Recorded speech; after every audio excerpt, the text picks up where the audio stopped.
Here is your Sean full original cinematic YouTube voiceover script, 1,400 to 1,700 words, written in American storytelling style, with new names, new setting, new details, and built around 3-act structure, emotional pacing, internal conflict, sharp dialogue, and A, controversial ending plus CTA.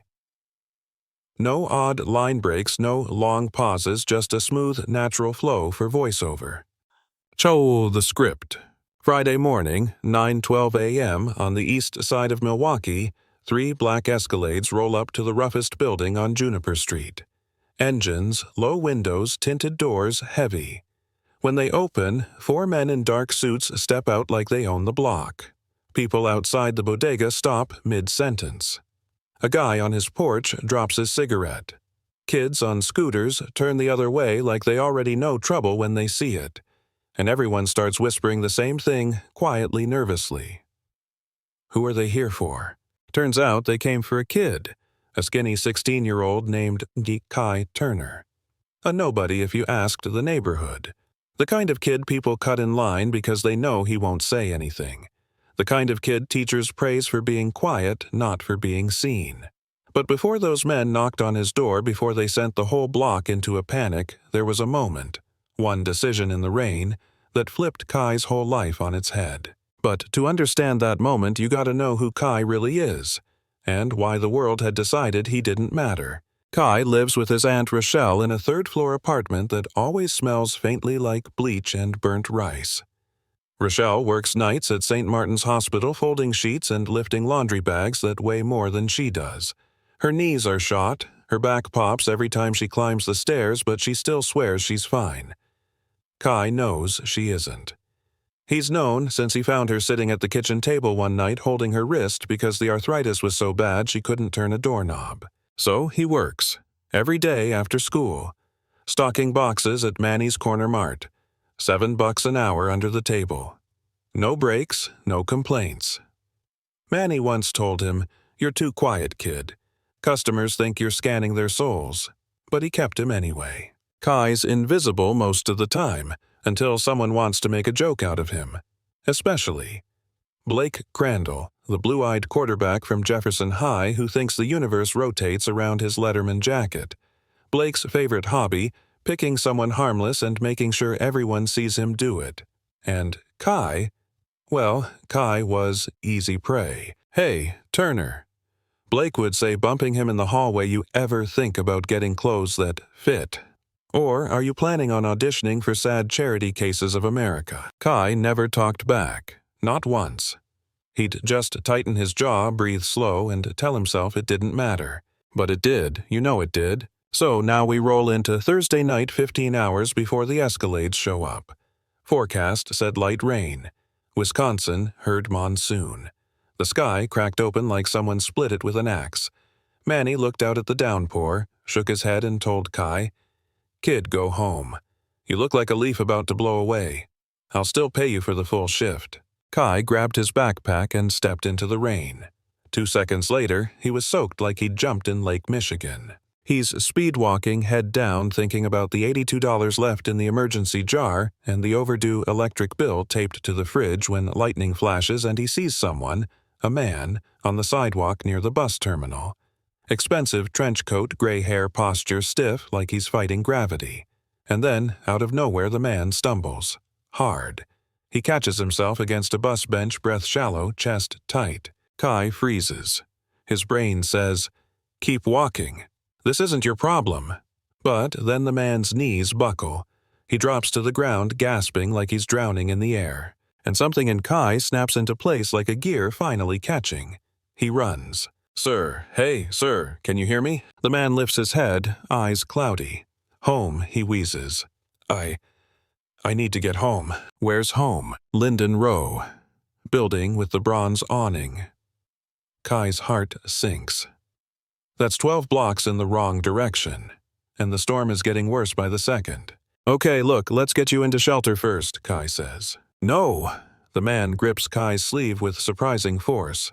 "Walk me, please, don't call anyone." "Why, you're literally collapsing. No police, no ambulances, no staff. I can't, not tonight. Just help me up. Kai stares at him, confused, frustrated. Who refuses help when they literally can't stand? But the guy's eyes, there's fear in them, and shame, and something else Kai recognizes all too well, someone who's been fighting alone for too long. Kai sighs, shrugs off his soaked jacket, drapes it over the man's shoulders. All right, lean on me. But you better not die on me, man. I don't have the emotional budget for that. The man huffs a laugh. Name's Walter Hale. Kai nods.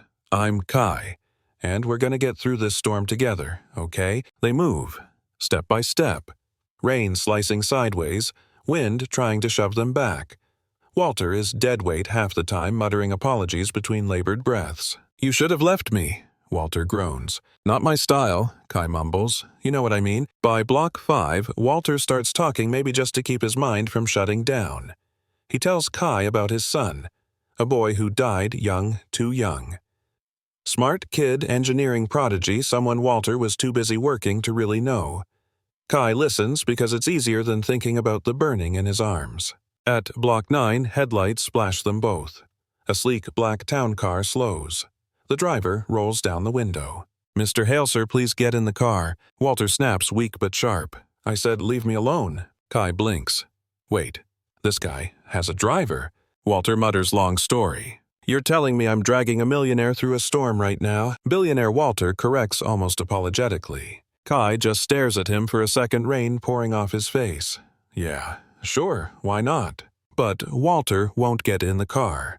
Something happened. An argument, a betrayal, something deep that Kai doesn't pry into. He just shoulders the weight again and keeps walking. By block 12, they finally reach Linden Row, Milwaukee's version of wealth and quiet arrogance. The doorman rushes toward them, face horrified, and Kai feels instantly out of place. Dripping cold clothes clinging to him, looking like he wandered out of a disaster movie. Young man, the doorman says sharply, what are you doing here? Kai steps back, ready for the judgment, the suspicion. He's felt that stare his whole life. Easy, George Walter rasped. He saved my damn life. Walter tries to hand Kai cash, a thick wad of it, and Kai takes a full step back like it's radioactive. Sir, don't, he whispers. I'm not doing this for money. I just wanted you safe. Walter just stares at him, stunned. Kid, you really are something. Kai waves, turns, walks back into the rain. And for the first time in a long time, he feels like he did something that mattered. Something that proves he's more than what Blake and the world say he is. He gets home soaked to the bone. Rochelle panics, wraps him in 3 blankets, scolds him until her voice cracks. He tells her about the old man, but not the billionaire part. He doesn't want her hoping for miracles. But miracles don't care what you want. Because the next morning the Escalades roll up. Men in suits climb the stairs. Kai and his aunt brace for the worst. A knock, a calm voice behind the door. Mr. Turner, I'm Ava Castillo, Chief of Staff for the Hale Foundation. Mr. Walter Hale would like to speak with Kai today. It's urgent. Kai's heart flips. Ava hands him an envelope. Inside is a letter written in a shaky hand. Kai, last night you didn't just walk me home. You reminded me what my son used to believe. That kindness is a bridge, and we choose whether to cross it. Let me return that kindness. Tomorrow we talk about your future. Walter Hale. And under that, a check. $7,500. Memo, rent, medicine, ease your burden. Rochelle drops into a chair, crying quietly. Baby. What did you do? Kai whispers, I just didn't walk past him. The next day, Ava brings Kai to the Hale Foundation headquarters. Glass walls, sweeping views, the kind of place Kai thought required a passport just to step inside. Walter sits there looking healthier, cane in hand, gratitude in his eyes. He tells Kai everything. The heart condition, the argument with his board, the loneliness, the regret, his son's dream of building community bridges, both real and symbolic. Then Walter says the words that hit Kai harder than any punch Blake ever threw. You remind me of who my son would have been if I'd given him more of my time. Let me give you what I couldn't give him. He opens a folder. A full scholarship to any engineering program in the country. A $40,000 yearly stipend. A paid position on the design team for a new youth engineering center. A job offer for Rochelle doing community outreach 60K plus full medical coverage. Kai breaks down. Walter does too. And in that quiet moment, two broken people start building something together. Of course, when the story goes public, the internet explodes. Some people cheer. Some claim Kai got lucky. Some say it's positive discrimination.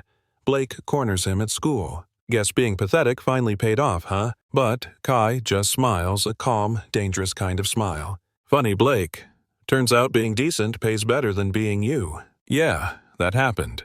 Within a year, Kai co-designs a pedestrian bridge connecting the new Hale Innovation Center to the public library. People call it the Stormline Bridge. Tourists take photos. Students touch his nameplate for luck. The neighborhood starts believing in itself again. And Walter. He lives longer than the doctors expected, long enough to see the first-class graduate, long enough to tell Kai, "You saved me, kid." Saved. One raining evening a year later, Kai sees a boy struggling to help his injured father across the street. No one stops. Cars honk. People stare. Kai steps up.